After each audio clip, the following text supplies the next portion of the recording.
తెలంగాణ గడ్డ మీద నుంచి తెలంగాణ జర్నలిస్టులుగా మేము అడుగుతున్న ప్రశ్న, ఒక తెలంగాణ జర్నలిస్ట్ని ఆంధ్ర పోలీసులు ఆ తెలంగాణ జర్నలిస్ట్ ఇంటి మీద పడి ఒక 4 గంటల పాటు ఆ జర్నలిస్టు భార్య ఇంట్లో ఉండగా వేధిస్తూ అరాచకం సృష్టిస్తూ ఒక 4-5 గంటలు ఒక నానా బీభత్సం సృష్టించి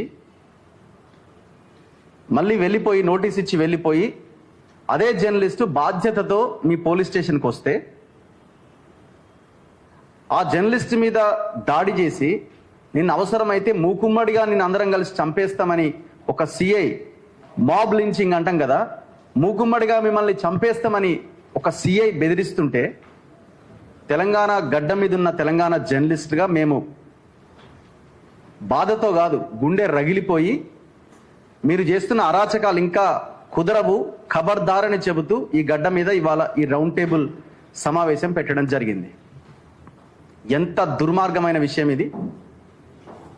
సహజ న్యాయ సూత్రాలకు వ్యతిరేకంగా, రాజ్యాంగానికి వ్యతిరేకంగా, చట్టాలకు వ్యతిరేకంగా ఒక రాష్ట్ర పోలీసులు ఒక రాష్ట్రంలోకి ఎట్లా ఎంటర్ అవుతారు? స్థానిక పోలీస్ స్టేషన్ ఆయన ఎల్బీ నగర్ పరిధిలోకి వస్తుంది, ఆయన ఉన్న ప్రాంతం. ఆ పోలీస్ స్టేషన్ పర్మిషన్ లేకుండా, ఎలాంటి నోటీస్ లేకుండా పక్క రాష్ట్రానికి వచ్చి ఈ రాష్ట్రంలో ఒక ఇంట్లోకి చొరబడి అతన్ని ఎత్తుకపోవడానికి మీరు ప్రయత్నం చేసిరు. ఎవరి సహకారంతో చేసిరు ఇది? కంపారిజన్ చూడండి.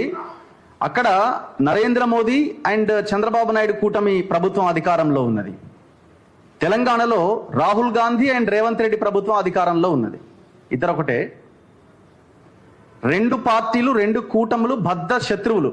అది ఎన్డీఏ, ఇది కాంగ్రెస్ ఇండియా. కాంగ్రెస్ ఇక్కడ అధికారంలో ఉన్నది. 2 పార్టీలు బద్ధ శత్రువులైనటువంటి పార్టీలు, ఎప్పటికీ ఏనాటికి రాజకీయంగా కలవని పార్టీలు. మరి ఈ అంశంలో ఎట్లా కలిసి పనిచేశారు? చాలా ఆశ్చర్యంగా అనిపిస్తున్నది. చంద్రబాబు నాయుడు తెలుగుదేశము, నరేంద్ర మోదీ బీజేపీ, అదక్కడ కూటమి, ఇక్కడ కాంగ్రెస్ ఉన్నది. భారత రాజ్యాంగాన్ని చేతబట్టుకుని రాహుల్ గాంధీ దేశమంతా తిరుగుతున్నాడు. రేవంత్ రెడ్డి, మా నాయకుడు రాహుల్ గాంధీ, మమ్మల్ని మించినోళ్ళే లేరని ఆయన మాట్లాడుతున్నాడు. మరి ఇట్లాంటి పార్టీ 2 కలిసి ఏ రకంగా ఒక జర్నలిస్ట్ మీద దాడి చేసినాయి? అంటే మీకు ఐడియాలజీ లేదు. మీకు ఒకటే ఐడియాలజీ, దోపిడీ అనేది మీ ఐడియాలజీ,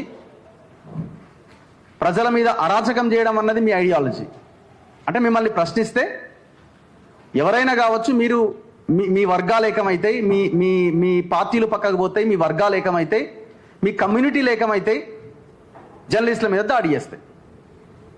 ఇప్పుడు ఎంత క్లియర్గా ఇందులో ఎమ్మెల్సీ రిపోర్ట్లో చాలా క్లియర్గా దాడి జరిగింది అని గద్వాలే కదా ఇది, జీజీహెచ్ ప్రభుత్వ ఆసుపత్రిలో ఇచ్చిన రిపోర్ట్ ఇది, దాడి జరిగింది అని. మరి దాడి ఎవడు చేసిండు? ఆ కర్నూలు సిఐ విక్రమ్ సిన్హా ఎవరికి సమాధానం చెప్తాడు? ఇప్పుడు ఆ పోలీస్ని ఇమీడియట్గా డిస్మిస్ చేయాలి కదా. దీని మీద ఎవరు రియాక్ట్ అయ్యింది? ఇంతవరకు ప్రభుత్వం రెస్పాండ్ అయిందా? అంటే ఏం చేసినా నడుస్తుందని మేము ఒకటే అడుగుతున్నాం. ఆంధ్రప్రదేశ్లో మీరు దూకి సావండి, మీరు ఏమైనా చేసుకోండి, మీ రాజకీయాలు మీరు మాకు సంబంధం లేదు. ఒక తెలంగాణ జర్నలిస్ట్ని తెలంగాణ గడ్డ మీదకి వచ్చి ఎట్లా అరెస్ట్ చేసినారు? ఇక్కడ ఉన్న నాయకులు ఏం చేస్తున్నారు? రేవంత్ రెడ్డి ఏం చేస్తున్నాడు? ఇప్పుడు ఇవాళ ఆయనకు జరిగింది, రేపొద్దున ఇప్పుడు ఆయన ఆంధ్రప్రదేశ్కి సంబంధించిన ఇష్యూస్ మీద ఆయన కొట్లాడుతుంది కాబట్టి, మాట్లాడుతుంది కాబట్టి ఆయనకు జరిగింది. మేము మొన్న వెలుగుమట్లకు పోయినాం. వెలుగుమట్ల వెనకాల కూడా చంద్రబాబు నాయుడు కమ్యూనిటీ, చంద్రబాబు నాయుడు మనుషులే ఉన్నారు. ఎందుకంటే అక్కడ కూడా చంద్రబాబు నాయుడు పిఏ వస్తుంటాడు, ఆయనకి రాచ మర్యాదలు చేస్తుంటాడు. ఎవరు? తుమ్మల నాగేశ్వరరావు బ్యాచ్, వీళ్ళంతా కలిసి. అండ్ మేము ఇక్కడ హైదరాబాద్లో ఉన్న కొన్ని వందల వేల ఎకరాల భూముల మీద మేము పోరాటం చేస్తున్నాం. ఎవరున్నారు అందులో? మళ్ళీ వీళ్ళ మనుషులే ఉన్నారు. అటు గచ్చిబౌలి, తెల్లాపూర్, ఇటంతా గోపనపల్లికి వెళ్తుంటే రేపు పొద్దున మా నాయకుడి మనోభావాలు దెబ్బతీసిండని మా మీద కేసులు పెడితే, ఇట్లనే మా ఇళ్లకు వచ్చి కూడా మీరు పక్క రాష్ట్రం నుంచి వచ్చి దాడి చేయడానికి గ్యారంటీ ఏంది? సో ఇది ఒకటి జరిగింది, 2, 3, 4 కూడా అయ్యే అవకాశం ఉంది అన్న దాంట్లో భాగంగా ఈ రౌండ్ టేబుల్ మీటింగ్ పెట్టినాం. ప్రజలకి క్లారిటీ రావడం కోసం, అంటే ప్రజలకు ఏం జరుగుతుందని తెలియజేయడం కోసం ఈ మీటింగ్ పెట్టడం జరిగింది. అంటే రేపు ఎవరినైనా అరెస్ట్ చేస్తారనమాట. రేవంత్ రెడ్డికి దమ్ముందా? రేపు ఆంధ్రప్రదేశ్లో ఉన్న ఎవరైనా ఒక ఇంటికి పోయి అక్కడ ఉన్న ఎవరినైనా అరెస్ట్ చేసుకొచ్చే దమ్ముందా? నువ్వు ఇక్కడ ఉన్న వాళ్ళకే దిక్కులేదు. అండ్ తెలంగాణలో ఎవరి పాలన నడుస్తున్నది? ఇది మనం గమనించాలి. ఒక ఆయన రామోజీ ఫిలిం సిటీని లక్ష నాగాలతో దున్నుతాను, ఒక ఆయనది అయిపోయింది. ఇప్పుడు ఈయన ఇంకేదో చేస్తా, మొత్తం తిన్నదంతా కక్కిస్తా, ఇంకేదో అన్నాడు. ఎవరేం చేసినారు? ఎవరి చేతిలో ఉంది వ్యవస్థ అంతా? మొత్తం తెలంగాణ అంతా భూమి చుట్టూ, పైసల చుట్టూ, పదవుల చుట్టూ తిరుగుతున్నది.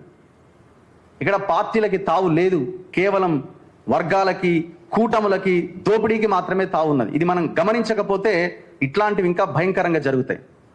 మొన్నటిదాకా మనం మార్వాడి ఇష్యూస్ మీద కొట్లాడినాం. అంతకంటే భయంకరమైన వ్యవస్థ ఈ తెలంగాణలో వేళ్ళూనుకుపోయింది. ఎంతమంది తెలంగాణ ప్రజల చేతిలో భూములు ఉన్నాయి లెక్కలు తీయండి మీరు. వెళ్దాం, ఇటు వెస్ట్ సైడ్ వెళ్దాం, గోపన్పల్లి, తెల్లాపూర్, గచ్చిబౌలి ఏరియాలోకి వెళ్దాం. ఎవరి చేతుల్లో ఉంది అంతా? జస్ట్ లైక్ ఇప్పుడు 4th సిటీ కూడా వాళ్ళ చేతుల్లోనే ఉండబోతున్నది. వాళ్ళ కంపెనీలే ఎంటర్ అవుతున్నాయి. మొన్న ఒక బంజారా హిల్స్ దగ్గర పాషం యాదగిరి సార్ వీళ్ళందరూ వెళ్తే ఎవరు వస్తున్నారు అక్కడికి? సీఎం రమేష్ వచ్చి అక్కడ పెద్ద దాడి చేసే ప్రయత్నం చేస్తుంది. నా ప్లాట్లు ఇందులో ఉన్నాయండి. ఎన్ని ఉన్నాయని? 1-2 ప్లాట్లు ఉన్నాయేమో. మరి మిగతా ప్లాట్ల దగ్గరికి నువ్వెందుకు వస్తున్నావు? నువ్వెందుకు బ్లూ షీట్లు నాటినావు? సో వీళ్ళ కబంధ హస్తాల్లో ఉన్నది. ఇప్పుడు ఇక్కడ కాంగ్రెస్ గవర్నమెంట్ పరిపాలన ఉందని అనుకోవడం కూడా పొరపాటే. చంద్రబాబు ఇన్ఫ్లుయెన్స్ చాలా స్పష్టంగా క్లారిటీతో కనబడుతున్నది ఇక్కడ. నువ్వు జగన్మోహన్ రెడ్డి మీద ప్రతీకారం తీర్చుకో, జగన్మోహన్ రెడ్డి పార్టీ నాయకుల మీద నువ్వు ప్రతీకారం తీర్చుకో. తెలంగాణ జర్నలిస్టుల మీద నీ ప్రతాపం ఏంది? సో ఆ ధైర్యం లేదు. ఎవరైనా అరెస్ట్ చేసిండా, లేకపోతే అక్కడ ఏమన్నా చర్యలు తీసుకున్నాడా? ఆ విషయంలో చాలా పెద్ద అవినీతి జరిగింది అన్నాడు కదా, చాలా పెద్ద దాడులు, హత్యలు, మర్డర్లు జరిగినాయి అన్నాడు కదా. ఏం తీసుకున్నారు? మేము అడిగేది ఒకటే, ఇవాళ ఆంధ్రప్రదేశ్ సమస్యల మీద మాట్లాడుతున్న ఒక తెలంగాణ జర్నలిస్ట్ని అరెస్ట్ చేసినప్పుడు మేము తెలంగాణలోనే ఉండి ఆంధ్రప్రదేశ్ వాళ్ళు ఇక్కడ మా మీద అరాచకం చేస్తుంటే దాని మీద మాట్లాడితే రేవంత్ రెడ్డి మమ్మల్ని కూడా ఆంధ్రప్రదేశ్కి పంపిస్తాడా? ఆన్సర్ చేయాల. సో ఈ ఫైట్ కంటిన్యూ అవుతుంది. ఇట్లాంటి పోరాటాలు ఇంకా జరగాల్సిన అవసరం ఉంది. ఖచ్చితంగా సోషల్ మీడియా కానీ, మెయిన్ స్ట్రీమ్ మీడియా కానీ, ఇప్పుడు రకరకాలు ఉంటారు, ఒక్కొక్క చేంజెస్ ఉండొచ్చు. ఇప్పుడు సిస్టమ్ అంతా మన అందులో ఉన్న కంటెంట్ ఏంటన్న దాని మీద మనం ఫోకస్ చేయాలి. కంటెంట్లో ఏమైనా వల్గారిటీ ఉందా? కంటెంట్లో ఏమైనా తప్పుడు సమాచారం ఉందా? ఒకవేళ తప్పుడు సమాచారం ఉన్నా ఇంకే రకంగా ఉన్నా నువ్వు లీగల్గా చట్టబద్ధంగా యాక్షన్ తీసుకునే అవకాశం నీ దగ్గర ఉంది కదా. ఎత్తుకపోయి కొట్టి నానా హింస చేసి బెదిరించి మీ భార్యని తీసుకురా అని చెప్పి, అంటే ఏ ఉద్దేశంతో మీ భార్యను తీసుకురా నువ్వు మాట్లాడినావు? ఒక సిఐ, నీకు భార్య ఉంది కదా, మీ ఇంట్లో ఆడవాళ్ళు ఉన్నారు కదా, ఏ ఉద్దేశంతో మీ భార్యను రమ్మను అని నువ్వు చెప్పినావు? నీ ఇంటెన్షన్ ఏంది అసలు? ఒక మనిషిని ఆ రకంగా అసాసినేట్ చేస్తే వాడు మళ్ళీ రేపొద్దున ఇట్లాంటి వీడియోలు చేయడు, రేపొద్దున మాట్లాడాడు, రేపొద్దున ప్రశ్నించడం మీ ఆలోచన కావచ్చు. నేను అనుకునేది ఏంటంటే ఒకరిని ఇట్లా ఎత్తుకొస్తే నెక్స్ట్ ఇంకెవరు మాట్లాడరు అన్న ఒక ఆలోచన కూడా అయ్యుండొచ్చు. అంటే తెలంగాణ పోలీసులు, తెలంగాణ ముఖ్యమంత్రి, తెలంగాణ రాజకీయ నాయకులు కూడా మేము మీ మీద పడి అరాచకం చేసినా మీరేం మమ్మల్ని వీకలేరు అని వాళ్ళు భావించుండొచ్చు. అందుకే ఇప్పుడు తెలంగాణ రాజకీయ నాయకత్వం సమాధానం చెప్పాలి దీనికి ఎక్కడో దగ్గర ఫుల్ స్టాప్ పడాల్సిందే. అండ్ ఇక్కడున్న మీడియా, ఏ మెయిన్ స్ట్రీమ్ మీడియా అనేది తీసుకోండి, మొత్తం ప్రభుత్వాలకి వత్తాసు పలకడమే. ఏ మీడియా సంస్థ కూడా తెలంగాణలో ఇన్ని ఇష్యూస్ ఉన్నాయి ఒక్కడన్నా మాట్లాడుతున్నాడా? ఎన్ని సమస్యలు ఉన్నాయి? ఎవరు అధికారంలో ఉంటే వాళ్ళ ఆఫీసులు ఇక్కడ ఉన్నాయి కాబట్టి వాళ్ళ సంపాదన, వాళ్ళ దోపిడీ, వాళ్ళ వ్యవహారము, ఒకవేళ మాట్లాడితే మనకు యాడ్స్ రావేమో, ఇదేమో అదేమో అని వాళ్ళ వ్యవహారాలు చక్కబెట్టుకునే ప్రయత్నం చేసి దాన్ని వాడుకుంటున్నారు ఛానల్ని. మన రాజకీయ నాయకులకు సిగ్గు లేకుండా అదే ఛానళ్ళ వెంటబడి తిరుగుతున్నారు. జూబ్లీహిల్స్ హౌసింగ్ సొసైటీ కుంభకోణం, ఎంత పెద్ద కుంభకోణం అది! ఛానల్ యాజమాన్యాల మధ్య జరుగుతున్న గొడవ అది. 100 ఎకరాలు లేపేసిరు అక్కడ, 100 ఎకరాలు. మొన్న రీసెంట్ గా మైనింగ్ స్కామ్ 30,000 కోట్ల కుంభకోణం జరిగిందని సింగరేణిలో ఆయన కోమటిరెడ్డి వెంకటరెడ్డి అంటున్నాడు కదా, నేను ఒకవేళ దాన్ని అడ్డుకోకపోయి ఉంటే ఆగమైపోయేదని.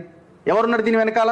ఛానళ్ళ యాజమాన్యాలే ఉన్నాయి. ఇక్కడ కూడా మళ్ళా ఇక్కడ ఛానల్ యాజమాన్యాలే ఉన్నాయి. ఒక ఛానల్ యాజమాన్యానికి సంబంధించిన వ్యక్తికి ఆ టెండర్ పోయే అవకాశం ఉండి ఇంకొక ఆయన రెస్పాండ్ అయ్యి ఆయన ఒక స్టోరీ చేసిండు. ఇప్పుడు వాటాల కొట్లాట సెట్ అయింది. ఈయన మాట్లాడుతున్నాడు, ఆయన మాట్లాడుతున్నాడు, కథం. సో వీళ్ళని ఎక్స్పోజ్ చేయకపోతే తెలంగాణ అంధకారంలోకి కాదు కదా, మన భవిష్యత్తును మనమే ఊహించుకోలేదు. ఖచ్చితంగా ఎక్స్పోజ్ చేయాల్సిందే, ఎక్స్పోజ్ చేస్తాం. మీరు ఏదో చేయాలి అనుకుంటే ఇక్కడ ఈ కుదరవు. ఇక్కడ మీరేమన్నా ఉంటే ఆంధ్రప్రదేశ్లో మీ రాజకీయాలు మీరు చేసుకోండి, ఎవడొద్దనట్లేదు, అందులో మేము వేలు పెట్టట్లేదు. తెలంగాణ జర్నలిస్టుల జోలికి, తెలంగాణ గడ్డ మీదికి రాకుండా ఉండడం చాలా బెటర్. భవిష్యత్తులో ఈ అంశాల మీద, మీ వర్గాల యొక్క ఆధిపత్యం మీద భవిష్యత్తులో మరిన్ని పోరాటాలు జరగాలి, జరిగి తీరుతాయి ఖచ్చితంగా. ఈ అవకాశం ఇచ్చిన పెద్దలందరికీ ధన్యవాదాలు. Thank you Raghu. ఎందుకంటే మెయిన్ స్ట్రీమ్ మీడియా ఎప్పుడు సైడ్ ట్రాక్ పట్టింది. తెలంగాణ వ్యాప్తంగా జిల్లాలల్లో, మండలాలలో, విలేజ్లలో కూడా డిజిటల్ సోషల్ మీడియా జర్నలిస్టులు బ్రహ్మాండంగా పనిచేస్తున్నారు. కానీ వీళ్ళందరినీ కూడా ఒక ప్లాట్ఫామ్ మీదకి తీసుకురాగలిగితే తెలంగాణ